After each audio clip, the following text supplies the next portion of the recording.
More US based ఈ learning platform. మీరు కూడా స్లాట్ బుక్ చేసుకోవాలంటే ఈ నెంబర్కి కాల్ చేయండి. నమస్తే అమ్మా. నమస్తే అమ్మా జయలక్ష్మి. అమ్మా, మనము మొక్కుల కింద అమ్మవార్లకు కానీ స్వామివారికి కానీ ఎవరికైనా వస్త్రాలు సమర్పిస్తూ ఉంటాం. అవును. అలా సమర్పించేసిన తర్వాత కొన్ని సందర్భాల్లో ఆ ప్రతిమలకి కట్టి అవి మళ్ళీ మనకి ఇస్తూ ఉంటారు. వాటిని మనం వాడుకోవచ్చా? మనం సమర్పించకపోయినా కూడా మనకి ఇవ్వచ్చు వాళ్ళు ఆశీర్వచనం రూపంలో. అక్కడ పెట్టి అమ్మవారి అట్లా కాదు. కాళ్ళ ముందు మనం పెట్టి మనకి మామూలుగానే ఇస్తారంటారా? వేరే ఇంకేదో కారణంగా మనకి వాళ్ళు అమ్మవారికి కట్టించారో అయ్యవారికి కట్టించిన వస్త్రమో మనకి ఇస్తారు. అంత దాకేందుకమ్మా, వేలంలో కూడా కొనుక్కుంటాం కదా. రకరకాల సందర్భాలు చెప్తున్నా. ఓకే. ఈ వేలంలో కొనేటటువంటివి ఏవి కూడా అమ్మవారికి కట్టి ఉండవమ్మా. ఆహా. ఊరికి అక్కడ పెట్టిస్తారంతే. అమ్మవారికి కట్టినవి చాలా అపురూపంగా దొరుకుతాయి వేలంలో. మామూలుగా అక్కడ మడతలే ఉంటాయి. మీరు వేలంలో కొనుక్కునేవన్నీ అమ్మవారి చేతిలో పెడతారు, ఇచ్చేస్తారు. రోజుకు 10 మందో 15 మందో ఇస్తూనే ఉంటారు కదా. ఇట్లాంటివన్నీ ఈ వీటికి అమ్మవారికి కట్టేసి ఆ కట్టిన కుట్లు మడతలు కూడా ఉంటాయి. ఒక్కోసారి ఆ అమ్మవారికి రాసిన పరిమళాలు కూడా ఉంటాయి ఆ వస్త్రాలకి. అట్లాంటి వాటికి కొంచెం తేడా ఉంది. ఏదైనా వాటిని ఏమంటారంటే నిర్మాల్యము, శేషవస్త్రము అంటారు. మామూలుగా అయితే పూలు వాటన్నిటిని నిర్మాల్యాలు అంటాం, అవి నెత్తిని పెట్టుకుంటాం. అది వీటిని శేషవస్త్రం అంటారు. అంటే అమ్మవారికి ప్రసాదంగా మనకి ఇచ్చింది, అయ్యవారిదైనా సరే ఇచ్చింది అని. మరి ఎందుకు ఇచ్చారమ్మా వాటిని? మనకి పారేయమని ఇచ్చారా? కట్టుకోమనే కదా ఇచ్చారు. పువ్వులు ఇస్తే ఏం చేస్తున్నాం? పెట్టుకుంటాం. చీరిస్తే కట్టుకుంటాం. సింపుల్. పువ్వులు ఇస్తే పెట్టుకున్నాం. అమ్మవారికి వేసినటువంటి అయ్యవారికో వేసిన దండలు మనకి వచ్చినటువంటి వాళ్ళ కొంతమందికి ముఖ్య అతిథులకి మెడలో దండలు వేస్తారు. వేస్తున్నారా లేదా? అలాగే పువ్వులు ఇస్తే మనం తల్లో పెట్టుకుంటున్నామా లేదా? పువ్వులు ఇస్తే పెట్టుకున్నప్పుడు చీరిస్తే ఏం చేయాలి? కట్టుకోవాలి. కాకపోతే కొన్ని నియమాలు ఉన్నాయి. అది చెప్పేది. ఇప్పుడు ఆ పువ్వులు ఇచ్చి తల్లో పెట్టుకున్నాక దాన్ని కింద పారేసి తొక్కం కదా. మనం అసలే మామూలుగా పువ్వులు అవి తొక్కం. అందులోనూ అమ్మవారి ప్రసాదం కనుక అయినట్టయితే మరీ జాగ్రత్తగా తీసుకెళ్ళి ఎవరి తొక్కని చోట ఈ కుండీలోనో మొక్కల మొదట్లోనో అది కూడా చెత్త లేకుండా ఉన్నటువంటి చోట వేస్తాం. అంతే కదా. చీర కూడా ఇచ్చినప్పుడు కట్టుకోవాలి, కానీ కట్టుకున్న దాంతో చెడ్డ పనులు చేయకూడదు. సాధారణంగా ఎక్కువ మంది మడి కట్టుకోవడానికి, దేవుడి దగ్గర పూజకి, వంట చేసేటప్పుడు వాడుతూ ఉంటారు. ఏదో మంచి గ్రంథాలు చదువుకోవడానికి అట్లా వాడతారు.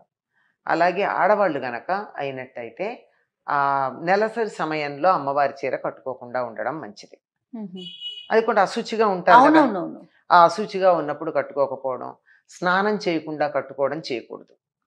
స్నానం చేసి శుచిగా ఉన్నప్పుడు కట్టుకోవచ్చు, తప్పనిసరిగా కట్టుకోవచ్చు. కట్టుకోమనే కదా ఇచ్చారు శేషవస్త్రం. ఉదాహరణ చెప్పాక పూలిస్తే పెట్టుకున్నట్టే, బొట్టిస్తే పెట్టుకున్నట్టే, చీరిస్తే కట్టుకోండి. కానీ ఆ కట్టుకున్నప్పుడు కొంచెం జాగ్రత్తగా ఉండాలి. చిన్నవాళ్ళు గనక అయినట్టయితే రాత్రిళ్ళు కట్టుకోకుండా ఉండడం మంచిది. అర్థమైంది అనుకుంటా. మంచిది అంతే, అంతకన్నా ఇంకేం లేదు. అది ఆ ఒక్కటి పాటించి ఆ నెలసరి సమయంలో కట్టుకోకుండా ఉంటే అమ్మవారి శుచిగా కట్టుకోవచ్చు. ప్రసాదం కదమ్మా, అమ్మవారి ప్రసాదం ఇస్తే నోట్లో వేసుకుని తింటున్నామా లేదా? అట్లాగే దీన్ని కూడా కట్టుకోవాలి. అసలు ఇంకోటి, ఎంత మనకి నచ్చని రంగు, ఖరీదు లేనిది, చవకబారిది ఇచ్చిన అమ్మవారి ప్రసాదం గనక తప్పనిసరిగా కట్టుకుని తీరాలి. మానకూడదు, తప్పనిసరిగా కట్టుకోవాలి. లేకపోతే అమ్మవారి ప్రసాదాన్ని మనం తిరస్కరించినట్టు.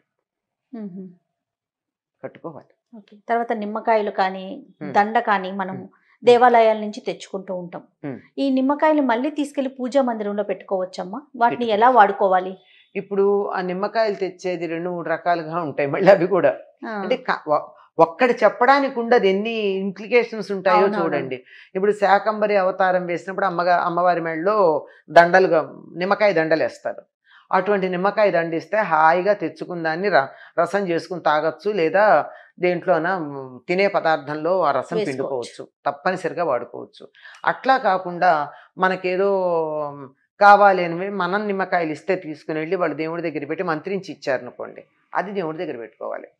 ఉమ్. అట్లా కాకుండా ప్రసాదంగా ఇచ్చింది మనం వాడుకోవచ్చు. తీసుకుని వాడచ్చు. కొబ్బరికాయ ఇస్తే మన కొబ్బరికాయ ముక్క తెచ్చుకుని వాడుకుంటే- తినటల్లా, ఆ, అట్లాగే నిమ్మకాయ ఇస్తే కూడా దాన్ని వాడుకోవచ్చు ప్రసాదంగా ఇస్తే. లేదు మనం నిమ్మకాయ మాత్రం ప్రధానంగా పూజ చేయించేదో దిష్టికి వాటికి అని చేయిస్తూ ఉంటారే, అట్లాంటిది మాత్రం తెచ్చి గుమ్మానికి కట్టుకోమని వాళ్ళే చెప్తారు. గుమ్మానికి కట్టుకోవాలో దేవుడి దగ్గర పెట్టుకోవాలో అవి చెయ్యాలి. వీళ్ళది హాయిగా మనం అనుభవించటానికి అమ్మవారు ఇచ్చినవే అవి. అంతే. ఉమ్. దండ ఇచ్చినా కూడా అంతే కదమ్మా, వాహనానికి వేసుకుంటూ ఉంటాం మనం సాధారణంగా. వాహనానికి వేస్తే అంత మంచిదా? చెత్తా చెదారం పడిపోతూ ఉంటుంది. ఆ.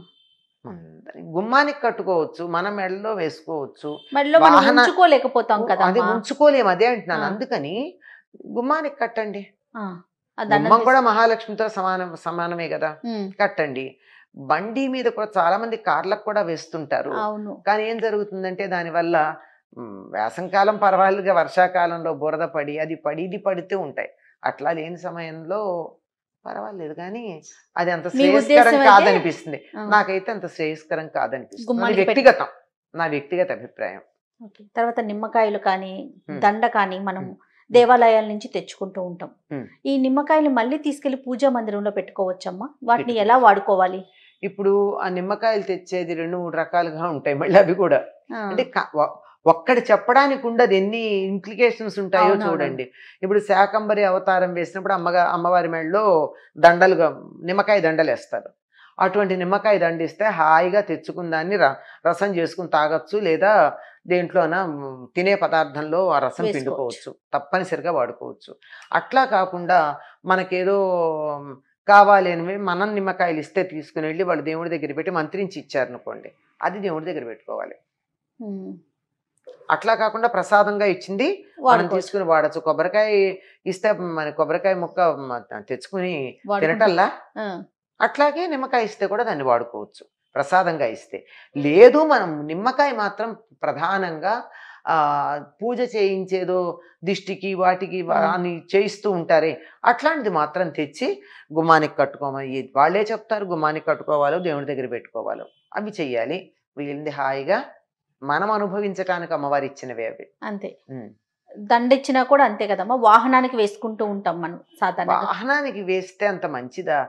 చెత్తా చెదారం పడిపోతూ ఉంటుంది. ఆ, గుమ్మానికి కట్టుకోవచ్చు, మన మెడలో వేసుకోవచ్చు. మళ్ళీ మనం వాహన- ఉంచుకోలేకపోతాం కదా. అది ఉంచుకోలేము, అదే అంటున్నాను. ఆ. అందుకని గుమ్మానికి కట్టండి. ఆ దండం గుమ్మం కూడా మహాలక్ష్మితో సమానమే కదా, ఉమ్, కట్టండి. బండి మీద కూడా చాలా మంది కార్లకు కూడా వేస్తుంటారు. అవును. కానీ ఏం జరుగుతుందంటే దానివల్ల వేసంకాలం పర్వాలేదుగా, వర్షాకాలంలో బురద పడి అది పడి ఇది పడుతూ ఉంటాయి. అట్లా లేని సమయంలో పర్వాలేదు, కానీ అది అంత మీ శ్రేయస్కరం ఉద్దేశం అయితే- కాదనిపిస్తుంది. ఆ, నాకైతే అంత శ్రేయస్కరం కాదనిపిస్తుంది. అది గుమ్మానికి వ్యక్తిగతం, నా వ్యక్తిగత అభిప్రాయం. గుమ్మానికి పెట్టమంటారు. తప్పకుండా అమ్మా. నమస్తే. వస్తే